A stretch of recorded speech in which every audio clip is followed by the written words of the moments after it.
sant yàlla ci bi ñu amee yeneen sujet yu ñu waxtaanee yu dul jaaykatu garab yi nekk assemblée ak yooyu déjà on a un sujet sérieux quoi franchement. Au moins ça bëgg ay sujet affaire xaalis yow mii. au moins ça c'est un sujet très sérieux boo xam ne xam-xam dina ci feeñ ku gëstuwul doo wax wala boo waxee waxi dof ngay wax te boo waxee waxi dof ñëpp nañ xam ne li ngay waxi dof la. ñii di jéem a boobaak léegi nag ñu ngi leen ñu ngi seetaan plateau yi ñii ci nekk di jéem a layal mbir mi xew franchement àdduna jaru ko àdduna daf ko jarul àdduna dafa jarul nga faree foo xam ne démb transparence ngeen doon woote tey ngeen àgg ci dëngal mais parce que yow da nga engagé wu ci ab projet tu es obligé de le défendre loolu àdduna jaru ko de. Vraiment, tout d'abord,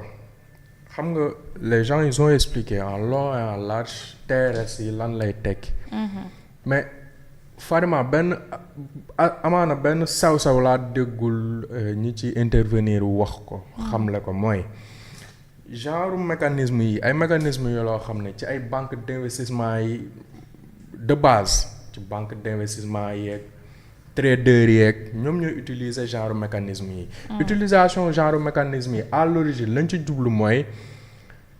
nga mën a amal ay mouvements financiers yu am doole. nga mën a jël ay risques yu am doole sans pour autant mu feeñ.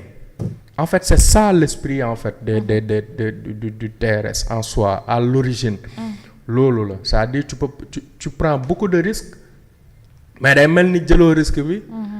parce que nit ñi gisuñu risque bi nga jël parce que en termes d'argent du xaalis bi ngay teg ci table bi mais da ngay ay garantie ngay teg ci table bi. léegi nag un pays comme le Sénégal déjà boroom xam-xam yi dañuy xamle ne. yu mel ni ay TRS yi baaxut ci réew moo xam ne ay finances am stable baaxut wóorut. parce que li nga xam ne ki lay jox xaalisam. loolu la lay laaj lépp ci garantie. je donne un exemple tout simple bu ñu la ne bu say note chuté say note souveraine yu Standard & Poor's par exemple chuté mën na yokku taux d'intérêt wu li nga war a fay. te lu ngeen ni xaatim la noir sur blanc xam nga loolu en réalité ñun ñi nga xam ne boobaak léegi 2 ans yi note yi ça ne fait que chuter. chaque quelques mois notes yi gën a wàcc xam nga loolu déjà c'est un risque qu'on ne peut pas nous permettre. mais loolu sax on est en train d'entrer dans le fond. gis nga ci forme bi d'abord pour man forme bi moo problématique Fatima. parce que Sénégal réew la moo xam ne. dañoo muy ci suñu constitution muy ci zone yi ñu bokk zone monétaire franche yi ñu bokk muy. les principes de transparence dafa doon loo xam ne dañ koy jiital ñoom ñii it principe de transparence dafa doon loo xam ne dañ cee communiquer bu baax dañ cee politique bu baax dafa bëri sénégalais yoo xam ne manque de transparence amaana lañ doon reprocher nguur yi fi jàlloon mais ñoom nag bu ñu ñëwee indil ñu ay leviers yoo xam ne moo gën a ñàkkati transparence levier yu politique yi fi nekkoon daan utiliser. mais foog ñu taxaw ci pour man personnellement ça me scandalise pour man c'est un scandale quoi. gis nga Bloomberg moo njëkk a wax ci waxu moo njëkk a junj lii daaw 2025. la ci Bloomberg bind daa du koy junj on en a parlé un peu mais nit ñi bàyyiwuñ ci xel lool. daaw la ci Madiambal Diagne wax mooy ba mu ñuy yëgal ni premier ministre bi tukki na et cetera donc moom moo ñu yëgal tukki boobu. loolu daaw la ñu président assemblée bi ne woon premier ministre bi bu ñëwaat dina indi xaalis bu dun daaw la leen Aïssata Tall Sall ne woon faites attention au fonds vautour daaw c'est-à-dire lii lépp daaw la xew daaw am na ñu ci wax mais ñun ñu nekk ci ay Ousseynou ak Assane jote nañ jaaykatu garab bi nee na Fadilou Keita neen du wàññi salaire am xaw ma ndax yaa ngi comprendre c'est-à-dire il parvenait tout le temps dañu driver ci yeneen sujet yu ñàkk solo ba yii le sujet du ñu am jotu traité ko wala duñ ci bàyyi xel Madiambal Diagne nag moom toog naa fi laaj leen ko ne leen ñun Sénégal lan moo tax ñu ne alors nit Madiambal Diagne nous n'allons pas le prendre non je ne dirais même pas le prendre au sérieux parce que maintenant tout le monde le prend au sérieux mais fut un temps bi muy doog a tukki noonu ñu naan dafa doy et cetera mais mi ngi doon joxe information di defi révélation déggoo kenn ku ko attaqué en diffamation déggoo ñu ne procureur autosaisir na même si nekku fii on a le droit nos juridictions a totalement le droit bu doon dafa diffam li muy wax du dëgg ñu ne li muy wax du dëgg diffusion de fausses nouvelles mu doon yeneen poursuites yu ñu teg ci poursuites yi nga xam ne ci kawam mais amul wax na fi lu rëy lu ne amul démenti maanaam kenn dañ ci ñoom dañ ci dul sañ a commenter ñoom xanaa ñu ndaw ñi mais ñu mag ñi ponkal yi duñ ci sañ a commenter xalaatuñu ko mais ba pare presse bi nag ñoom itam ils ne font pas le travail ngeen baal ma de. dëgg la mais le travail d'approfondir les sujets qu'il a posés sur la table. barki yàlla dëgg la. nous n'avons pas fait la presse n'a pas fait ce travail là bu ne comme ka yoroon Sweet Beauté lii turam ak waxi armement ci plateau li ñu ci wax non loolu dafa mën a nekk non kooku. alors que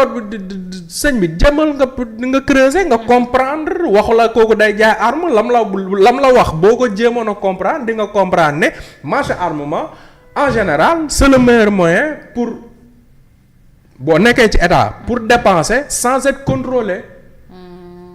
en fait c'est ça c'est le type de marché yoo xam ne assemblée mënuñu ñëw naan la waa mais marché armement bi ban arme nga jël infrastructure lekkukaayu xaalis la. oui ok. armement assemblée amuñu sañ-sañu ñëw naan la wax ñu yan arme nga jënd wax ñu yan avion militaire nga jënd parce que c'est une question parce que ce sont des questions de sécurité oui. Donc foofu dafa am benn opacité bu fa nekk boo xam ne loolu la Madiambal doon junju mais on a même pas pris le temps léegi nag gis nga Fatima retour wala communiqué wu ministère des finances ma lire 11 points yëpp 11 points yëpp nga ci comprendre benn mbir Fatima mooy Cheikh Diba tooñ nañ ko quoi te man dama jàpp ne li ñu Jeune Afrique expliqué Jeune Afrique la mu ñu expliqué na ca waxu daj caché la bëggoon a démissionné président de la République bi moo ko ne bul démissionné bu dee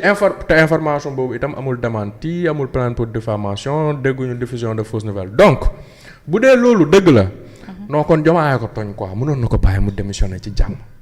parce que dugg na ni ruba moom moo gën a dugg ñëpp maanaam réew mi li fi ministre maanaam moom premier ministre sax moom moo ko gën a dugg moom non mais sérieusement parce que aujourd'hui yow gis nga 11 points yooyu noonu boo ko liiree ñu naan la assemblée kat yëg na la ñu doon def mais attends ci LFI wu 2026 ci la ñuy wax la ñuy leb 2025 loolu ana principe d'annuité budgétaire wala le respect de l'annuité budgétaire loolu en comptabilité sax ça ne peut pas se faire tu peux reporter des recettes peut-être tu peux reporter des dépenses mais ab bor. beneen bi mooy ñoom. assemblée booy lebi ñoom li ñuy woowee excusez-moi fàtte naa tur bi stratégie de gestion de la dette mais document boobu noonu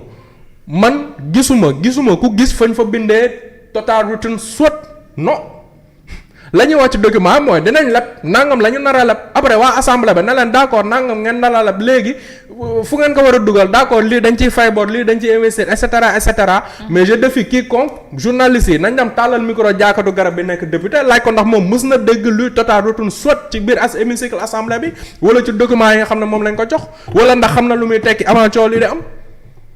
xamu ko dem bah non moom Sonko rek la xam. Et c'est justement ça le problème aujourd'hui dans ce pays-là c'est que assemblée bi au lieu de contrôler l'action gouvernementale mais ni mu bindoo et loolu ça ne date pas d'aujourd'hui ça ne date pas de cette législature mais dafa gën a exacerbé wu ci législature bi assemblée bi ni mu bindoo permettre ñuy contrôler action gouvernement bi lu mu permettre mooy qu'il soit informé en fait le gouvernement les informe méthodes yi encore une fois doon na ay méthodes yu peu orthodoxes à tel point que dañ ci waroon a taxaw waxtaan ci mais Fatima budget wu 2025 sans débat lañ ko voté bi Aïssata Tall Sall di taxaw une centaine de pages naa leen fu noonu avez même pas donné le temps de lire les documents de parcourir les documents. waaw seen affaire de stratégie de gestion de la dette là ay 40 pages la. mooy vote sans mais sans débat lañ voté. vote sans débat te pourtant député yi fa nekkoon député de l'opposition yi ñu ngi doon alerter les ministres des finances ñu ngi leen doon alerter attention au fond vautour ab réew bu nekkee ci situation bu mu nekk ku ne daw si. ñi baax nag du ñu daw si ñëw de. Fatima JP Morgan eurobond yi nga xam ne moo waral suñu coow ak FMI parce que nit ñi jàpp nañ ne suñu coow ak FMI ci waxi dette cachée la tàmbalewul ci waxu dette cachée ci wax yi ñaari premier eurobond yi nga xam ne dañoo ñëw ci réew mi FMI ñëw saytu suñuy koom nañu ñoom bi ñu ñëwee ci réew mi FMI première mission bi mu fi daf leen ne réew mi les finances sont stables les voyants sont au vert ci période boobu nga doon dégg ñu naan génnee nañ ñu ci les pays les moins avancés dugal ñu ci les pays en voie de développement ok waa léegi loolu ñoom réaction bi nga xam ne moom lañ ci am ñoom ñu fal bees nii mooy contracté ñaari eurobond FMI ne leen yéen vous étiez en surliquidité lan moo tax ngeen di dem di contracté ji ay eurobond qui puise man yëguma ko ñun yëguñu ko en tout cas ñoom ñi nga xam ne ñoo organisme yi nga xam ne même États-Unis bu doon lebi sax dana ko yëgal FMI France bu doon lebi dana ko yëgal FMI Canada bu doon lebi dana ko yëgal FMI yéen Sénégal la moo tax ngeen di lebi eurobond déjà soxlawu leen eurobond déjà mën ngeen am ay prêts yu gën prêt wu eurobond des prêts concessionnels mais lan moo tax ngeen dem lebi te yëgaloo leen ma ko foofu la coow li tàmbalee. mais Sénégal tontu ko ni ñoom ils ne sont pas tenus de les informer si seen. foofu la problème bi tàmbalee mais les États-Unis ne sont pas. c'est-à-dire économie moom seen bopp gi ñuy woote daal. les États-Unis ne sont pas tenus d'informer le FMI bu ñuy leb. États-Unis mais da koy informer quand même. Luxembourg ils ne sont pas tenus bu ñuy leb ñu yëgal ko FMI mais dañ koy yëgal quand même.